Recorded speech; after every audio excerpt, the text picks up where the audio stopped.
ஆங்கிலேயர்களெல்லாம் நம்மை அடக்கி ஆள வந்தவர்கள் என்று நினைத்துக் கொண்டிருக்கிறார்கள். அன்று அன்று அவர்கள் நம்மை மீட்க வந்த மீட்பர்கள் என்று சொல்லியிருக்கிறார். ஆக ஏன் அப்படி என்றால், அவர் பிறந்ததிலிருந்து அந்த கிறித்தவ சூழலிலே வளர்க்கப்பட்டதினால், அந்த கிறித்தவ மேலாண்மையிலே அவருக்குள்ள ஈடுபாடு. அதே பாவாணர் ஒரு முறை உலகத் தமிழ் கழக மாநாட்டிலே அறிவிக்கிறார், நான் விவிலியத்தை மிகவும் மதிக்கிறவன் தான், நான் கிறித்தவன் தான், ஆனால் நான் போற்றுகிற விவிலியத்தை கூட நான் ஒரு கருத்தில் ஏற்றுக்கொள்வதில்லை. விவிலியம் சொல்கிறது உலகின் முதல் மாந்தன் பிறந்தது நடுவன் கடல் பகுதியில். அது அன்று முதல் மாந்தன் பிறந்தது குமரிக்கண்டம். குமரிக்கண்டத்தில் பிறந்த தமிழனே அன்றைக்கு ஆசியா, அதாவது மொரீஷியஸ் தீவு வரைக்கும் ஒரே நிலப்பகுதியாக இருந்ததினால், ஆப்பிரிக்கா கண்டமும் ஆசியா கண்டமும் ஒரே தொடர்ச்சியான நிலப்பரப்பாக இருந்ததினால் மிக எளிதாக உலகெங்கும் பரவினார்கள், குமரிக்கண்டத்திலிருந்து போனார்கள் என்று இந்த கால்டுவெல்லுடைய தமிழர் வந்தேரி கருத்துக்கு எதிராக கிறிஸ்தவம் தடையாக இருந்தால் அதையும் உடைத்து கொண்டு சொன்னவர் பாவாணர். அதனால்தான் என்னுடைய முதல் அடையாளம் கிறிஸ்தவன் அல்ல, என்னுடைய முதல் அடையாளம் தமிழன் என்று சொன்னவர். அவரே கூட ஆங்கிலேயர்களை மீட்பர்கள் என்று கருதியிருந்தார், ஆங்கிலத்தை மீட்க வந்த மொழி என்று கருதியிருந்தார் என்ற குறைபாடுகளையும் சேர்த்து நாம் எண்ணி பார்க்க வேண்டும். இந்த கருதுகோளின் ஊடாகவே இந்த கால்டுவெல் என்பவர் திட்டமிட்டு தமிழினத்துக்கு எதிராக பணியாற்றினாரா என்று ஒரு வினா எழுப்பி கொண்டு பார்த்தால் எனக்கு அப்படி தோன்றவில்லை. அவர் திட்டமிடவில்லை. அவருக்கு முன்னாலே இங்கே வந்த பிரிட்டிஷ் கிழக்கிந்திய கம்பெனி திட்டமிட்டு விட்டது. அவருக்கு முன்னாடியே ஆங்கில ஐரோப்பியர்கள் இந்த உலகத்தை ஆள வேண்டும் என்று அவனவனுக்கு திசைப்படுத்தி உலகெங்கும் ஓடி வந்தான். போர்த்துகீசியர்கள் ஒரு பக்கம், ஜெர்மானியர்கள் ஒரு பக்கம். ஜெர்மானியர்கள் வைக்கிறான் குண்டர்ஸ் என்று ஒரு மொழியில் அறிஞர், அவன் எழுதுகிறான் ஜெர்மன் ஆசியாட்டிக் சொசைட்டி. பிரெஞ்சுக்காரன் ஒரு பிரெஞ்சு ஓரியண்டல் ஸ்டடி சென்டர். இவர்களெல்லாம் இந்த கிழக்கு பகுதி, கீழே பகுதி வளமான பகுதியாக இருக்கிறது என்பதை கைப்பற்றுவதற்காக ஒவ்வொருத்தரும் ஆய்வு செய்கிறான், மொழி வழி ஆய்வு செய்கிறான், மக்களை ஆய்வு செய்கிறான். இப்படி அவர்கள் முன்பு கால்டுவெல் காலத்துக்கு முன்னாலே திட்டமிட்டு விட்டார்கள். இந்த பகுதி மக்கள் முழுவதையும் அடக்கி ஆள வேண்டும் என்று திட்டமிட்டு விட்டார்கள். அந்த கருத்தியலுக்கு இசைவாகவே கால்டுவெல் இயங்குகிறார். அவர் தனிப்பட தமிழனை அடக்கி தாழ்த்த வேண்டும், தமிழனத்துக்கு எதிராக இருக்க வேண்டும் என்று அவர் திட்டமிடவில்லை. ஏற்கனவே திட்டமிடப்பட்ட திட்டத்தின் தொடர்ச்சி அவர். ஆகவே அவருடைய உளவியல் அப்படித்தான் இருக்கும். அவர் மிக மிக முரண்பாடு, அவருடைய இந்த முன்னுரையிலே பார்த்தால் பல முரண்பாடு கருத்துக்கள் இருக்கும். அவர் சொல்கிறார், இந்த தமிழர்கள் ஆரியர்கள் இந்த திராவிடர்கள் ஆரியர் வரும் முன்னாலே வந்தவர்கள். ஒரு இடத்துல ஐயா அவர்கள் சொன்னார்கள், அவர்கள் திராவிடர்கள் நாகரிகமற்றவர்கள் என்றெல்லாம். இன்னொரு பகுதியில் அதே கால்டுவெல் சொல்லியிருக்கிறார், ஆரியர்கள் வரும் முன்னால் திராவிடர்கள் மிகவும் நாகரிகம் படைத்திருந்தார்கள், மிக சிறப்பான வாழ்க்கை வாழ்ந்து கொண்டிருந்தார்கள் என்றும் சொல்கிறார். அவரே வியந்து சொல்கிறார், இப்படிப்பட்ட நாகரிக செழுமை கொண்டவர்கள், இலக்கிய செழுமை கொண்ட மொழியை கொண்டவர்கள், ஆற்றல் வாய்ந்த தொன்மை வாய்ந்த மொழிக்கு சொந்தக்காரர்கள் தங்களுடைய மொழிக்கு பெயரை வேறொரு மொழிக்காரருடைய மொழி சொல்லை ஏற்றிருப்பார்களா என்பது எனக்கு வியப்பாக இருக்கிறது என்று சொல்கிறார். ஆக அவர்களுடைய எண்ணம், அவருடைய முன்னோடி, அவருக்கு முன்னாடி வந்த வில்லியம் ஜோன்ஸ், மேக்ஸ் முல்லர் போன்ற ஐரோப்பியர்கள் இந்த இந்தியாவினுடைய மூலமொழி வடமொழி சமஸ்கிருதம் என்று நிறுவியிருந்தார்கள். இவருடைய பங்களிப்புக்கு அதிலிருந்து கூர்மைப்படுத்தி சற்று விலகி ஒரு பகுப்பாய்வுக்கு தொண்டு செய்கிறார் போல செய்து மீண்டும் அந்த இந்திய மேலாண்மையை இந்த சமஸ்கிருதத்தை ஓடு ஒட்டிய ஆரிய கருத்தியலுக்கு உள்ள ஐரோப்பியர்களை தூக்கி நிறுத்துவதாகும், ஐரோப்பிய மேலாண்மை தூக்கி நிறுத்துவதாகவும் ஒட்டியேதான் அவர் ஆய்வு போகிறது. அதற்கு இடையே தடையாக இருப்பதெல்லாம் இடையிடையே தமிழுடைய மிகப்பெரிய ஆற்றல். அந்த ஆற்றலை வைத்துக் கொண்டுதான் ஒரு பகுதியில் எழுதுகிறார், தமிழ் தனிச்சேங்க வல்ல மொழி. அந்த தமிழ் எந்த ஒரு குழுமத்தை சேர்ந்ததோ அந்த குழுமத்தை சேர்ந்த மற்ற மொழிகள் தனிச்சேங்க வல்லவை அல்ல. தமிழ் மிக தொன்மையான மொழி, செழுமையான மொழி, தனிச்சேங்க வல்லது என்பதையும் பதிவு செய்கிறார். ஆனால் இவ்வளவு சிறப்பு இருக்கிறது என்பதற்காக இந்த மொழிதான் இந்த மொழி குடும்பத்தினுடைய அடையாள மொழி என்று நான் சொல்ல மாட்டேன். இந்த மொழியிலிருந்து தான் மற்ற வந்திருக்கும் என்று சொல்வதற்கு இல்லை. இவைகள் எல்லாம் ஒரு மூலமொழி திராவிடி என்ற மொழியிலிருந்து வந்திருக்க வேண்டும் என்று சொல்கிறார். இந்த திராவிடி என்ற கருத்திலே மிக வலிந்து பச்சையாக தெரிகிறது. அவர் காலத்திலேயே தரவுகள் இருக்கின்றன. நாமெல்லாம் மேலோட்டமாக பார்த்தால் அவர் காலத்தில் தொல்காப்பியம் வரவில்லை, அவர் காலத்தில் பல சங்க இலக்கியங்கள் வெளியிடப்படவில்லை. அவர் காலத்தில் கிடைத்ததெல்லாம் திருக்குறளும் சீவக சிந்தாமணியும் தான் குறிப்பிடத்தக்க நூல்கள், மற்றவர்கள் தான் சித்த இலக்கியங்கள். இவைகளை வைத்தே மிக பழமையான மொழி, தொன்மையான மொழி என்றும் சொல்கிறார். அதற்கு முன்னால் ஐரோப்பியர்கள் தந்த வரலாற்று சான்றுகளையும் அவர் மறுக்காமல் பதிவு செய்திருக்கிறார். கிரேக்க வருகையாளர்கள், கிமு காலத்திலே வந்தவர்கள் இதை தமிழி மொழி என்று பதிவு செய்திருக்கிறார்கள். கொற்கையை பதிவு செய்திருக்கிறான் கிரேக்கத்திலே, அந்த சொல்லால் கொள்கை என்று பதிவு செய்திருக்கிறான். அதையும் கொஞ்சம் கூட மறைக்காமல் பதிவு செய்கிறார். பாலி மொழி, இந்த சமஸ்கிருதம் என்ற சொல்லிக்கு முன்னாலே உள்ள வட இந்திய தமிழின் சிதைவு மொழிகளாக நாம் இன்று புரிந்திருக்கிற பாகத மொழிகள், 3-4 பாகத மொழிகள் என்று சொல்வார்கள். அந்த பாகதம் என்பதை பாக்கதை ஒரு 60 ஆண்டுகளுக்கு முன்னால் நாட்டுப்புறங்களிலே நல்லதங்கால் கதை, அரிச்சந்திர புராணம் எல்லாம் பாடலாகவே பாடுவார்கள், உரைநடையாக சொல்வதில்லை. மொழியை பாடலாகவே அமைத்து பாடுவதும் பேசுவதும் தான், கதைப்பதும் தான் அந்த காலத்து வழக்கம். ஆகையினால் அந்த மொழி நிலைக்கு பாக்கதை, பாக்கதயம், பாகதம் என்று சொல். இந்த வடமொழி சமஸ்கிருதத்துக்கு முன்னாடி இருந்த தமிழின் பெயர் பாக்கதம், பாகதம். இந்த பாகதம் பாலி ஒரு பாகதம், சூரசேனி ஒரு பாகதம், மராட்டியம் கூட ஒரு பாகதம், இந்த மூல தமிழ் மொழியும் ஒரு பாகதம் என்று சிலர் பெருந்தன்மையோடு ஒத்திருக்கிறார்கள். இந்த மூல தமிழிலிருந்து வந்த பாகதங்கள் தான், இதை ஒட்டியே தான் பிராகிருதங்கள். அந்த பாலி மொழியிலேயே தமிழோ வழக்கறிஞர் அவர்கள் சுட்டி காமித்தார்கள். கிமு காலத்திலேயே தமிழோ என்ற சொல் இருக்கிறது என்பதை மறைக்காமல் ஒத்துக்கொள்கிறார். கிரேக்கத்திலே தமிழி என்பது முன்னாடி இருந்தது என்று ஒத்துக்கொள்கிறார். அப்படிப்பட்ட கால்டுவெல் இந்த திராவிடர் என்று மனு தர்மத்திலும் மற்றதுக்கு பின்னாலே வந்தவர்கள் இந்த குமாரில பட்டர் என்று ஒருவர் 7ஆம் நூற்றாண்டு, அவர் கூட சொல்கிறார், இந்த பகுதி மொழிகளை சொல்லும்போது ஆந்திர திராவிட பாஷா என்று சொல்கிறார். அதாவது தெலுங்கும் தமிழும் என்கிறார். திராவிடம் என்பது தமிழைத்தான் குறிக்கும் என்று குமாரில பட்டர் சொல்லுகிறார். அதையும் கால்டுவெல் ஏற்றுக்கொண்டு சொல்கிறார், திராவிடம் என்பது தமிழைத்தான் குறிக்கும். ஆகவே திட்டமிட்டு தன்னுடைய அந்த ஐரோப்பிய மேலாதிக்க கருத்தியலுக்கு இசைவாக இந்த மக்களை இழிவுபடுத்த வேண்டும் அல்லது அடக்கி வைக்க வேண்டும் என்பதற்காகவே இவர்களை சித்திய மொழியோடு சேர்ந்தவர்கள், திராவிட மொழி கூட தானாக இதுவே தனி மொழி என்று கருதிக்கொள்ளாதீர்கள். அது நடு ஆசியாவிலே இருக்கிற சித்திய மொழியிலிருந்து வந்தது.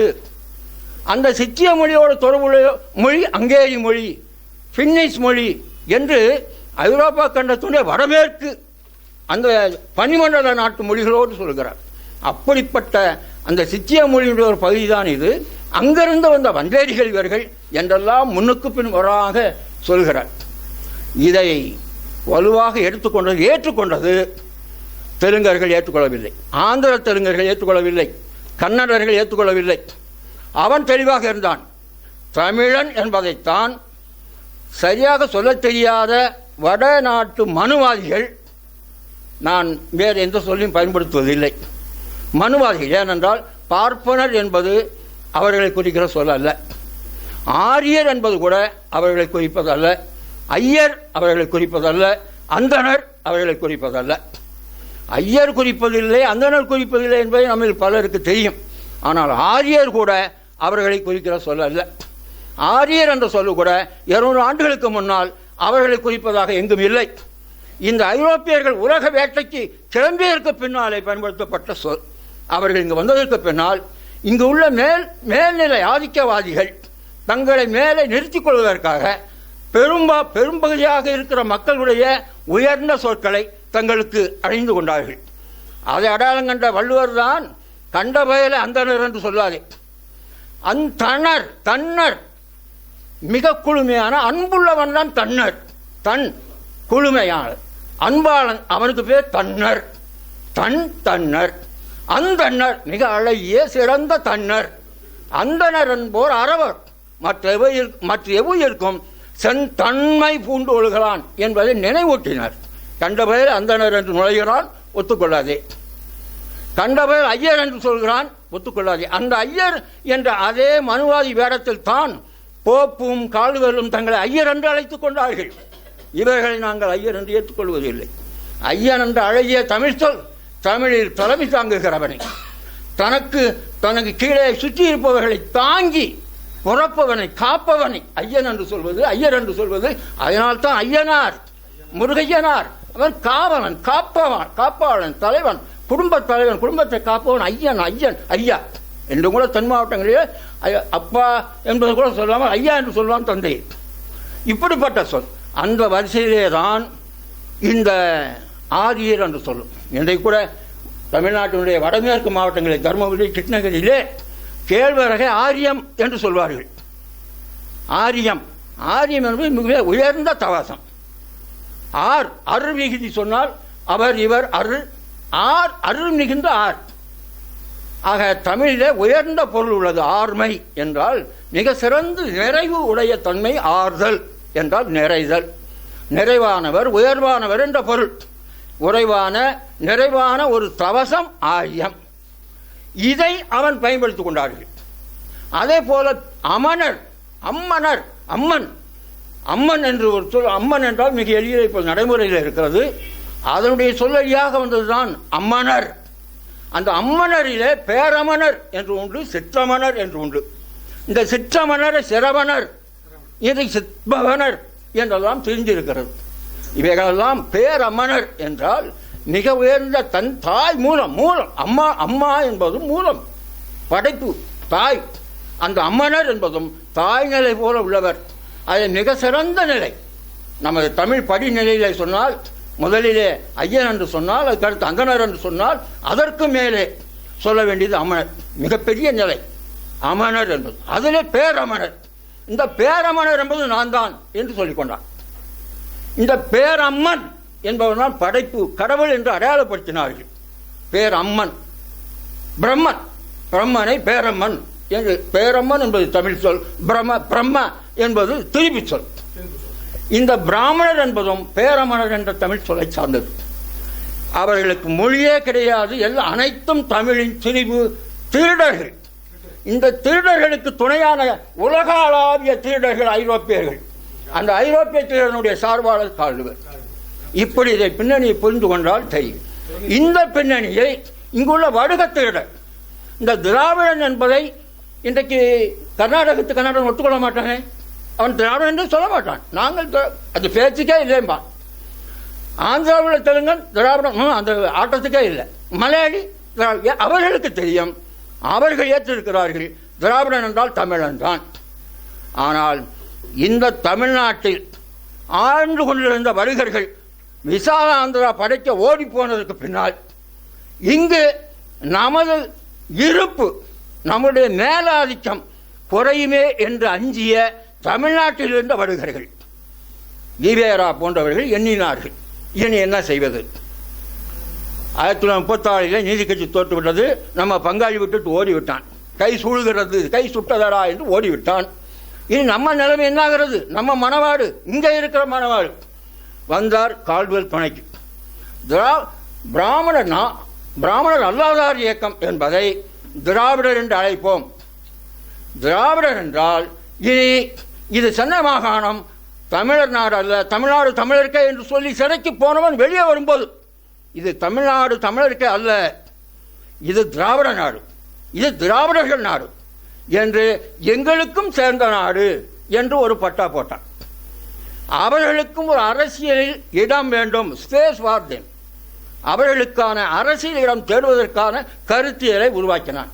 இனியும் பிராமணர் அல்லாதார் என்று சொல்லிக் கொண்டிருக்கக்கூடாது, இனி திராவிடர் என்று சொல்லி இந்த சென்னை மாகாணம் திராவிடர்களுக்கானது, தமிழர்களுக்கு மட்டுமே ஆனது அல்ல, தமிழ்நாடு தமிழருக்கு என்பதை நான் விட்டுவிட்டேன். இனி தமிழர் கழகம் என்றெல்லாம் சொல்லாதே, திராவிடர் கழகம் என்ற இயக்கமை, திராவிடர் நாடு என்று முழக்கமை, திராவிடர்களுக்கே தலைமை என்று சொல். திராவிடர்களுக்கு தலைமை என்று சொல்லும்போது நாங்கள் தலைவராக இருந்து கொள்கிறோம். உனக்கு ஏதாவது அப்பப்போ வலி இழுப்பு வந்தால் நாங்கள் உங்களுக்காக தமிழர் தலைவர் என்று உன்னிடமே அறிவித்துக் கொள்கிறோம் என்று தொழிலை ஆரம்பித்தார்கள். அவர்களுக்குத்தான் இது பயன்பட்டது.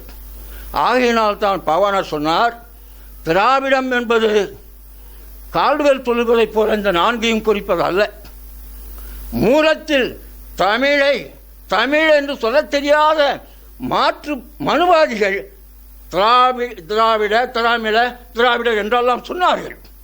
அவர்கள் அந்த சொல்லை இனி பயன்படுத்த வேண்டும் என்று கருதினால் திராவிடர் என்ற சொல் தமிழில் இருந்து திரிந்து போன தெலுங்கர்களை, மலையாளிகளை, கன்னடர்களை குறிக்கட்டும். நாங்கள் தமிழர்கள் என்றே குறிப்போம். நாங்கள் தமிழர்கள் என்றே அழைக்கப்பட வேண்டும். திராவிடர்கள் என்பது எங்களுக்கு தொடர்பு அல்ல. ஆகையினாலே இங்கு இருப்பது தமிழும் திராவிடமும் என்று சொல். சென்னை மாகாணத்தில் இருப்பது திராவிடம் அல்ல, சென்னை மாகாணத்தில் இருப்பது தமிழர்களும் திராவிடர்களும் என்று சொல். தமிழர்களின் தாயகம் எது? திராவிடர்கள் இருக்கிறார்கள் என்று சொல். ஆகையினால் தான் சொன்னார் தன்னுடைய வாழ்நாள் குறிக்கோளாக, தமிழ் திராவிடத்திற்கு தாயும்